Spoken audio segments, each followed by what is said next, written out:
বিসমিল্লাহির রহমানির রহিম।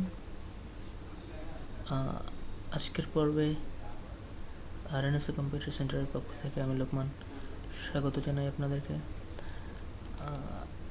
আজকে মূলত আমরা মাইক্রোসফট অফিস প্যাকেজের MS অফিস কোর্স সম্পর্কে আমরা প্রাথমিক ক্লাসটা নেব আজকে। তো চলুন আমরা শুরু করে দিতে যাই আমাদের MS অফিস প্যাকেজের মাইক্রোসফট ওয়ার্ড প্রোগ্রামটি। স্টার্টে ক্লিক করি। এরপর এখান থেকে মাইক্রোসফট অফিস ওয়ার্ড 2007 অথবা অল প্রোগ্রামে ক্লিক করে এখান থেকে মাইক্রোসফট অফিস টুলসটি মাইক্রোসফট অফিস ফোল্ডারে ক্লিক করি। এরপরে মাইক্রোসফট অফিস ওয়ার্ড 2007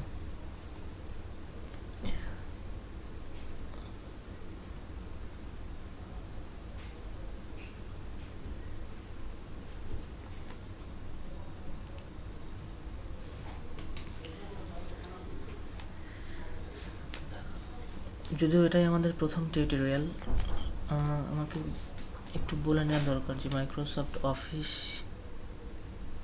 ওয়ার্ড 2007টা কি।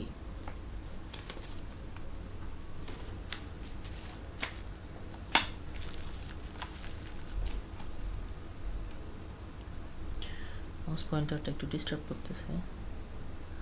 আচ্ছা, আমরা বলে নেই মাইক্রোসফট অফিস 2007 পর্বটা কি। এর আগে মূলত যারা কম্পিউটার ইউজ করছি তারা মূলত যদি অফিস প্রোগ্রামের সাথে কারো সম্পর্ক থেকে থাকে অথবা কেউ পূর্বে শিখে থাকেন তারা জানবেন যে মাইক্রোসফট অফিস 2000-এর আগে এক ভার্সন আমি যেখানে কাজ করছিলাম 98-এ, এরপরে 2000 XP, 2003, সর্বোপরি এখন যে ভার্সনটা চলছে সেটা সম্ভবত 2013। তো আমরা মূলত এখানে 2007 এর প্যাকেজটা মূলত এখানে ইনস্টল করেছি এবং সে বিষয়ে আমরা মূলত সেই ওয়ার্ড 2007 ওয়ার্ড এর টিউটোরিয়ালটা মূলত আমরা এখানে দেখাবো।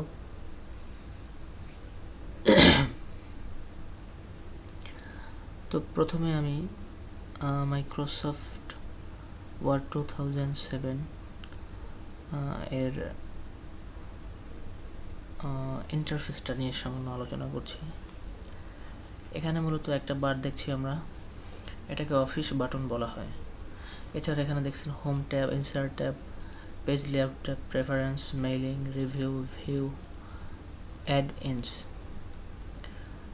তো টিউটোরিয়ালের পর্যায়ে আমি মাইক্রোসফট অফিস বাটনের গুরুত্বপূর্ণ কিছু অপশন নিয়ে কথা বলবো।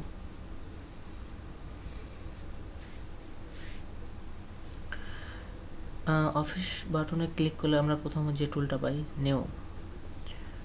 ধরুন আপনি এই পেজটি কোনো কাজ করলেন, এক্সাম্পল যাই লেখেন না কেন, তো আপনি চাচ্ছেন না এই পেজটাতে দীর্ঘক্ষণ কাজ করার জন্য, আপনি এই পেজটা ক্লোজ করে ফেলবেন, আপনি চাচ্ছেন একটা নতুন করে পেজ নিতে।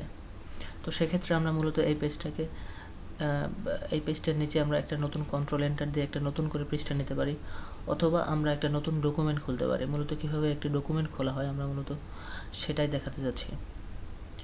এক্ষেত্রে অফিস বাটনে ক্লিক করব, এটাকে ক্লোজ করে নেওয়াই ভালো, এটা ক্লোজ করে নেই, অথবা আমরা এর উপরে একটা নতুন ডকুমেন্ট তৈরি করতে পারি। আমরা এটাকে ক্লোজ করে নিই আমাদের বোঝার সুবিধার্থে, ক্লোজ করে নিলাম।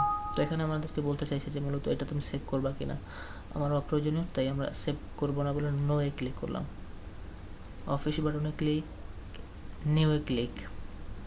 এখানে ব্ল্যাঙ্ক ডকুমেন্টের উপর মাউস পয়েন্টারটা রাখা আছে, এখানে এটা কনফার্ম হওয়ার জন্য আপনি আরেকবার ক্লিক করুন। এরপর ক্রিয়েটে ক্লিক করুন।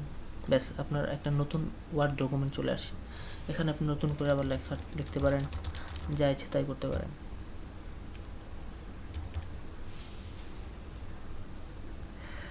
আমরা এরপর দ্বিতীয় অপশনটাতে যাচ্ছি, ওপেন। মূলত যদি কোনো ফাইল সেভ করা না থাকে সেক্ষেত্রে ওপেন অপশনটা আমি আপনাদেরকে দেখাতে পারছি না, তাই আমরা প্রথমত একটা ফাইলে সামান্য কিছু লিখে, একটা ডকুমেন্টসের মধ্যে সামান্য কিছু লিখে সে ফাইলটা সেভ করে নেই। Office button, save as. এখানে একটা বিষয় খেয়াল করুন, সেভ অ্যাজ ডায়লগ বক্সটাতে আমরা মূলত এখানে যখন সেভ অ্যাজ কমান্ডটা দিয়েছি আমরা এখানে এই ডায়লগ বক্সটা পাচ্ছি। তো এখানে ফাইল নেম নামে একটা অপশন আছে, মূলত এই ফাইলটা আমরা যে নামে সেভ করতে চাই সেটা এখানে লিখব।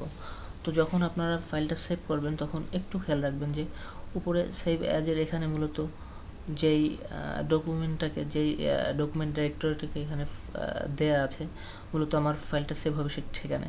তো আপনি যদি ইচ্ছা করেন যে মূলত আমি এই ডিরেক্টরি চেঞ্জ করে এখানে অন্য কোনো মাই মিউজিকের মধ্যে দিব অথবা পাবলিকে দিব, অথবা আপনি চাচ্ছেন যে ডেস্কটপে সেভ করবো, সেক্ষেত্রে এখানে গিয়ে ডেস্কটপ ক্লিক করে ডেস্কটপ দেখিয়ে দিতে পারেন, অথবা মাই কম্পিউটারের মধ্যে গিয়ে যদি কোনো ফোল্ডার দেখাতে চান আপনি, যদি কোনো ড্রাইভ দেখাতে চান সেক্ষেত্রে ড্রাইভ সিলেক্ট করে দিতে পারেন। ড্রাইভের মধ্যে আপনি যদি নির্দিষ্ট একটা ফোল্ডার বানাতে চান সেক্ষেত্রে আপনি এখান থেকে নিউ ফোল্ডারে ক্লিক করে এখানে একটা নিউ ফোল্ডার ক্রিয়েট হবে। আপনি ইচ্ছা করলে এখানে নাম, আপনার যে নামটা লেখার দরকার হয় সেই নামটা এখানে লিখে আপনি এর মধ্যেও সেভ করতে পারেন। যেমন আমি এখানে রেনেসা ফোল্ডার তৈরি করছি, আর NESA রেনেসা ফোল্ডার তৈরি করছি। সফটওয়্যারের মধ্যে আপনি খেয়াল রাখবেন মাই কম্পিউটার সফটওয়্যারের মধ্যে আমি রেনেসা নামে ফোল্ডার তৈরি করছি। এখন ফাইল নেমের এখানে আমি মূলত এই ফাইলটাকে যে নাম দিতে চাই এরকম একটা নাম দিব। নাম দিলাম রেনেসা কম্পিউটার ট্রেনিং সেন্টার। ওকে, আমি সেভ করে দিলাম। তো এখন খেয়াল করেন এই যেখানে Renaissance computer training centre Microsoft Word, তো মাইক্রোসফট ওয়ার্ডের রেনেসা কম্পিউটার ট্রেনিং সেন্টার নামে আমার এই ফাইলটা মূলত সেভ হয়ে গেছে। এখন আপনি দেখেন ফাইলটা আমি যদি আবার ক্লোজ করি, এখানে ক্লোজ করলাম, ক্লোজ করার পর ফাইলটা যদি আমি ওপেন করতে চাই, ধরুন আজকে আপনি আর কাজ করলেন না, যে কোনো কারণ হোক ফাইলটাতে অতটুকু কাজ করে আপনি ক্লোজ করে রেখে চলে গেলেন।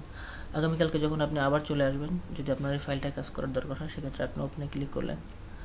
ওপেনে ক্লিক করলে আপনার যেহেতু গতকালকের পর আর এখানে নতুন কোনো ওয়ার্ড নিয়ে কাজ করা হয় না, ওয়ার্ডের ডকুমেন্ট মানে আগের ফাইলটা দেখানোর পরে আপনাদেরকে আমি আর নতুন কোনো ডকুমেন্ট নিয়ে কাজ করে নিই, তাই এখানে কম্পিউটার সফটওয়্যার রেনেসা ফোল্ডারটা সরাসরি ওপেন হয়েছে। যদি কোনো কারণে এই ফাইলটা এরকম করে ওপেন না হতো, এই ফোল্ডারটা এরকম করে ওপেন না হতো, সেক্ষেত্রে আপনি আপনার ফাইলটাকে এরকম করে খুঁজে পেতেন।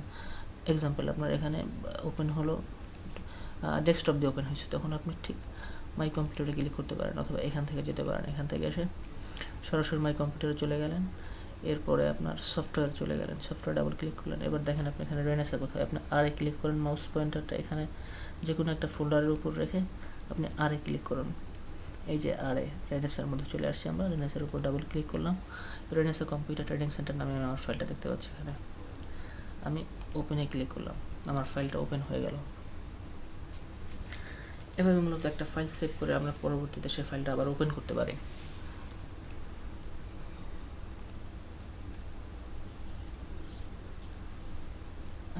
একটা ব্যাপার খেয়াল করবেন, আমি যখন এই ফাইলটা সেভ করছি তখন ঠিক এতটুকু পর্যন্ত আমাদের লেখা ছিল, ডি পর্যন্ত লেখা ছিল, এরপরে করে নতুন করে আমি কোনো কিছু লিখি না এখানে। তো আজকে এই ফাইলটা ওপেন করে যখন আমি আবার নতুন করে কিছু অ্যাড করলাম, কম্পিউটার ট্রেনিং সেন্টার আমি এটা লিখলাম। তো একটা ব্যাপার খেয়াল করেন, আমি গতকালকে যখন কিছুক্ষণ আগে যখন আমি ফাইলটা সেভ করছি তখন ঠিক এ পর্যন্ত লেখা ছিল। তো আজকে এখন যখন আমি এসে কাজ করলাম কম্পিউটার ট্রেনিং সেন্টার, এটা নতুন করে লিখলাম। তো এখন আমাদের সহজভাবেই একটা প্রশ্ন আসতে পারে যে তো এই মুহূর্তে যদি আমি ফাইলটা ক্লোজ করে দেই এবং মূলত যদি আমি একটা মেসেজ আসবে, আমার ওখানে একটা মেসেজ আসবে ক্লোজ করার সময়, সেখানে যদি আমি নো দেই তবে কি আমার মূলত নতুন করে আজকে যেটা অ্যাড করলাম সেটা থাকবে কি না, অথবা এই মুহূর্তে যদি বিদ্যুৎ চলে যায় সেক্ষেত্রে কম্পিউটার ট্রেনিং সেন্টার এই লেখাটা থাকবে কি না। কারণ গতকালকে যখন আমি ফাইলটা ক্লোজ করছিলাম তখন মূলত শুধু উপরের লাইনটা ছিল, নিচের এই লাইনটা ছিল না। সেক্ষেত্রে অ্যান্সার হচ্ছে এরকম যে আপনি নতুন করে যে লেখাই অ্যাড করেন না কেন ফাইল সেভ করার পরে, নতুন অ্যাডকৃত লেখাটা আপনার পুরনো ফাইলের সাথে সেভ করে রাখার জন্য আমরা মূলত অফিস বাটন থেকে সেভে ক্লিক করব। তো অফিস বাটন থেকে সেভে মাউস দিয়ে যদি আমরা এটা নাও করে আমরা কিবোর্ড থেকে খুব দ্রুত করতে পারি, আমরা নতুন করে যতটুকু লেখাই অ্যাড করি না কেন কিছুক্ষণ লেখালেখির পরে আমরা কিবোর্ড থেকে Ctrl+S প্রেস করতে পারি, তাতে করে আমাদের পুরনো লেখার সাথে নতুন অ্যাডকৃত লেখাটাও সেভ হয়ে গেল। এখন বিদ্যুৎ চলে গেলে আমরা মূলত পুরো লেখাটাই পাচ্ছি। এই জন্য খেয়াল রাখবেন, যখন আপনার কোনো বড় ফাইল করবেন, প্রথমত ফাইলটা যখনই করবেন তখনই একটা সেভ করে, একটা নির্দিষ্ট নাম দিয়ে সেভ করে ফাইলটা কাজ শুরু করবেন। এরপরে যখনই আপনার 2-3 লাইন লেখা লিখবেন, সেটার সাথে সাথে Ctrl+S দিয়ে সেভ করার চেষ্টা করবেন।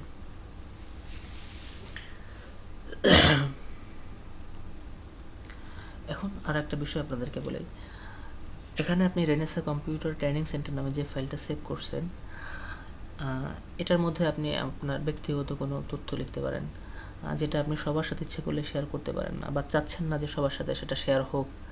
তো সেক্ষেত্রে আপনাকে এই ফাইলটাকে সিকিউর করতে হবে, পাসওয়ার্ড প্রোটেক্টেড করতে হবে। তো মূলত মাইক্রোসফট অফিস 2007 এটা কীভাবে পাসওয়ার্ড প্রোটেক্টেড করবেন আমি দেখাচ্ছি। অফিস বাটনে ক্লিক করবেন, সেভ অ্যাজে যাবেন। এখন এখানে একটা অপশন দেখুন, টুলস, এই যে টুলসের এখানে ক্লিক করুন, জেনারেল অপশন নামে একটা অপশন পাবেন, এখানে ক্লিক করুন। এখানে লেখা আছে file encryption option for this document, password to open. আমি মূলত যেই পাসওয়ার্ডটা দিয়ে ওপেন করতে যাচ্ছি ফাইলটাকে, যে পাসওয়ার্ডটা প্রোটেক্ট করতে যাচ্ছি, যে পাসওয়ার্ডের মাধ্যমে ফাইলটাকে প্রোটেক্ট করতে যাচ্ছি, সেই পাসওয়ার্ডটা আপনার এখানে দেবো। তবে একটা বিষয় খেয়াল রাখবেন, যখন আপনি পাসওয়ার্ডটা দেবেন খুব সতর্কতার সাথে দেবেন, যেন কোনোভাবে না ভুল করেন। এটা খুব সহজ ওয়েতে মূলত এই পাসওয়ার্ড উদ্ধার করা যায় না, সেক্ষেত্রে আপনি খুব সহজ পাসওয়ার্ড ইউজ করবেন। আমি এখানে ইউজ করলাম 1 2 3। পাসওয়ার্ড টু মডিফাই, ঠিক একই রকমভাবে আবার 1 2 3, ওকে। আবার এখানে 1 2 3, ওকে, 1 2 3, ওকে। অবশ্যই এই কাজটুকু পরে সেভে ক্লিক করে নেবেন। ব্যাস, আপনার ফাইলটা পাসওয়ার্ড প্রোটেক্টেড হলো। কীরকম হলো আপনি একবার চেক করে দেখতে পারেন। ফাইলটাকে ক্লোজ করে দেন, ক্লোজ। দ্বিতীয়বার ফাইলটা আবার ওপেন করতে যান, দেখেন রেনেসা কম্পিউটার সেন্টার ফাইলটা যখন ওপেন করতে যাচ্ছেন আপনার কাছে একটা পাসওয়ার্ড চাচ্ছে, যে মূলত পাসওয়ার্ডটা দিচ্ছে সেই একমাত্র বলতে পারবে এখানে কোন পাসওয়ার্ড ইউজ করা হয়েছে। 1 2 3, ওকে, 1 2 3, ওকে।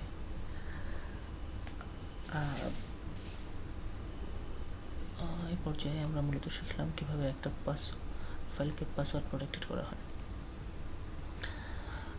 এবারে আমরা শিখব প্রিন্ট অপশনের কাজটা। বেশ গুরুত্বপূর্ণ একটা অপশন। মাইক্রোসফট ওয়ার্ডে আমরা যে কাজই করে থাকি না কেন, প্রায় প্রত্যেকটা কাজে একটা উদ্দেশ্য থাকে, যেটাকে প্রিন্ট আউট করা হবে। সেক্ষেত্রে আমি প্রিন্টে চলে আসলাম। প্রিন্টে চলে আসার পরে একটা বিষয় খেয়াল করবেন, এখানে দেখবেন প্রিন্টার নেম।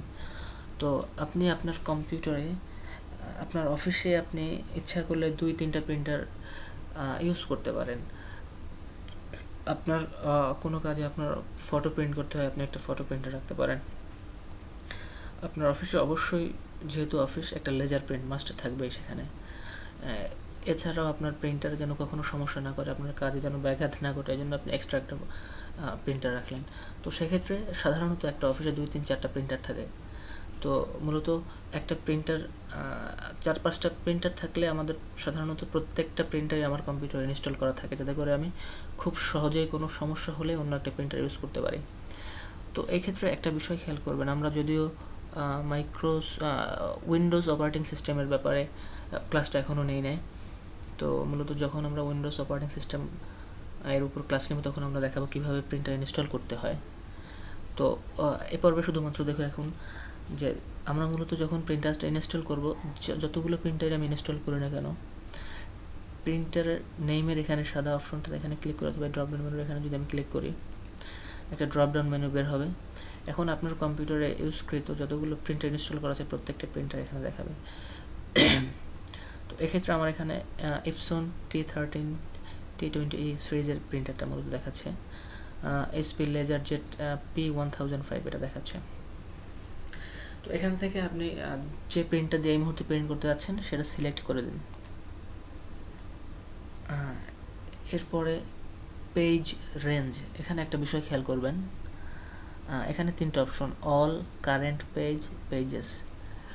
অল বলতে বোঝায় আপনার রেনেসা কম্পিউটার ট্রেনিং সেন্টার এই ফাইলটার মধ্যে, এই ডকুমেন্টটার মধ্যে আপনার যতগুলো পৃষ্ঠা আছে, যেমন এইখানে এখন ক্লোজ করে দেখাচ্ছি একটু, যেমন এখানে এখন একটা পেজ আছে, এই যে দেখেন এখানে একটা পেজ 1 of 1। আপনি যদি ইচ্ছা করেন এখানে আপনার যদি প্রয়োজন হয় যে এই ডকুমেন্টে আপনার অনেক লেখা আছে, আপনি আরও পেজ বাড়াতে পারেন। সেক্ষেত্রে আমরা পরবর্তী পেজে যাওয়ার জন্য কিবোর্ড থেকে কন্ট্রোল এন্টার ইউজ করতে পারি। এটা হচ্ছে উপরেরটা, এই যে চিহ্নটা এখানে পেজ ব্রেক হয়েছে আপনার, এটা হচ্ছে 2 নম্বর পেজ। আমি 2 নম্বর পেজে কিছু লিখলাম, এক লাইন লিখলাম। আপনি আবার একটা পেজে যেতে চান, সেক্ষেত্রে কন্ট্রোল এন্টার। আমি আবার চলে আসলাম আর একটা পেজে, কন্ট্রোল এন্টার, আর একটা পেজ চলে আসলাম। তো চলে যাই আমরা প্রিন্ট অপশনটাতে, প্রিন্ট কমান্ডাতে। এখন দেখুন পেজ রেঞ্জের এখানে অল এ যদি আমি ক্লিক করি, অলকে সিলেক্ট করে যদি আমি ওকে করে দিই, সেক্ষেত্রে আপনার এই ডকুমেন্টের মধ্যে 4টা পেজ করা হয়েছে। তো আপনি প্রিন্টারের মধ্যে যখন কাগজ ঢুকায় রাখবেন, শুধুমাত্র আপনি এখান থেকে অলে ক্লিক করার পরে ওকে ক্লিক করলে অটোমেটিক্যালি 4টা পেজ সে প্রিন্ট করে ফেলবে, আপনাকে দ্বিতীয়বারের জন্য কোনো কমেন্ট করতে হবে না। আর তারপরে যে অপশনটা সেটা হচ্ছে কারেন্ট পেজ। মূলত কারেন্ট পেজ বলতে বোঝায় আমার কার্সরটা যেই পেজে রাখা আছে। তো সাধারণত আমাদের সম্মুখে যে পেজটা বের হয়ে থাকে সেখানে কার্সর থাকে। সহজ অর্থে বোঝায় মূলত আমার সম্মুখে যে পেজটা আছে সেটাকে কারেন্ট পেজ বলা হয়। এক্ষেত্রে প্রিন্ট কারেন্ট পেজ, যার মানে হচ্ছে আমার এই পেজটা, যে পেজটা আমার সম্মুখে এখন দেখছি আমরা পেজ নম্বর 1, এই পেজটা প্রিন্ট হবে। এখন যদি কারেন্ট পেজ দিয়ে ওকে ক্লিক করি, এখানে পেজ নম্বর 1 প্রিন্ট হবে। তারপরের যে অপশনটা সেটা হচ্ছে পেজেস। এখানে একটা মজার বিষয় যে আপনি যদি চান যে 1 নম্বর থেকে 2 নম্বর পেজ আর 4 নম্বর পেজটা প্রিন্ট করবেন, এবং ইচ কপির আপনি প্রত্যেকটা চাচ্ছেন যে 2টা করে প্রিন্ট হবে, মানে 1 থেকে 2 নম্বর পৃষ্ঠা আর 4 নম্বর পৃষ্ঠা, টোটাল 1, 2 আর 4, 1, 2, 4, টোটাল 3টা পেজ। আপনি 3টা পেজ প্রিন্ট হবে, প্রত্যেকটা পেজের 2 কপি করে প্রিন্ট হবে। যদি এখানে আপনি 3 কপি করতে চান পেজগুলোর, প্রত্যেকটা কপির 3 কপি করে আপনি এখানে 3 করে দিন। যদি কমাতে চান সেক্ষেত্রে নিচের এই রেডিও বাটনটা থেকে আপনি কমাই নেন। সরি, এটাকে সম্ভবত রেডিও বাটন বলা হয় না, অন্য যে কোনো একটা বলা হয়, ঠিক আমার এই মুহূর্তে মনে নেই। আমি 1 করে দিলাম, ডিফল্ট সবসময় 1 থাকবে। যদি আপনাকে বাড়াতে হয় সেক্ষেত্রে আপনি বাড়িয়ে নেবেন। এরপরে ওকে ক্লিক করবেন, ব্যাস এতটুকুই। এছাড়া ফটো প্রিন্ট যখন করতে যাবেন তখন আপনাকে এখান থেকে প্রপার্টিস অপশনটাতে কিছু কাজ করতে হয়। যেমন যদি নর্মালি ফটো প্রিন্টার থেকে শুধুমাত্র আপনি টেক্সট প্রিন্ট করেন, সেক্ষেত্রে টেক্সট ডিফল্ট থাকে, টেক্সটে ক্লিক করা থাকবে। যদি আপনার ডকুমেন্টসের মধ্যে টেক্সটও থাকে, ইমেজও থাকে, সেক্ষেত্রে আপনি এটা সিলেক্ট করতে পারবেন। যদি আপনি ফটো প্রিন্ট করতে চান, যেটা স্রেফ ফটো, সেটার জন্য আপনি এখানে ক্লিক করবেন। আর বেস্ট ফটো অপশনটাতে যদি দেন, সেক্ষেত্রে আপনার ছবির কোয়ালিটি অনেক ভালো আসবে। টাইপের এখানে আপনি মূলত যদি আপনি ফটো পেপার ইউজ করেন, সেক্ষেত্রে আপনি এপসন গ্লসি পেপার অথবা যেটা হোক, আমরা সাধারণত এপসন গ্লসি পেপারটা দিয়ে থাকি। সাইজের এখানে পেজ সাইজ আপনি এখানে দেখিয়ে দিবেন মূলত কোন সাইজের, সাধারণত A4 এটা A4 সাইজে প্রিন্ট করলে হয়, আমরা সাধারণত A4 এটা সিলেক্ট করে দিই। এরপরে আপনার ওরিয়েন্টেশন, পেজটা কি লম্বালম্বি হবে না আড়াআড়ি হবে। যদি লম্বালম্বি হয় সেক্ষেত্রে পোর্ট্রেট ডিফল্ট থাকবে, আর যদি আড়াআড়ি হয় সেক্ষেত্রে ল্যান্ডস্কেপ করে দেবেন। এরপর ওকে করে দেবেন, ওকে করে বের হয়ে আসবেন, ব্যাস আপনার প্রিন্ট হয়ে যাবে।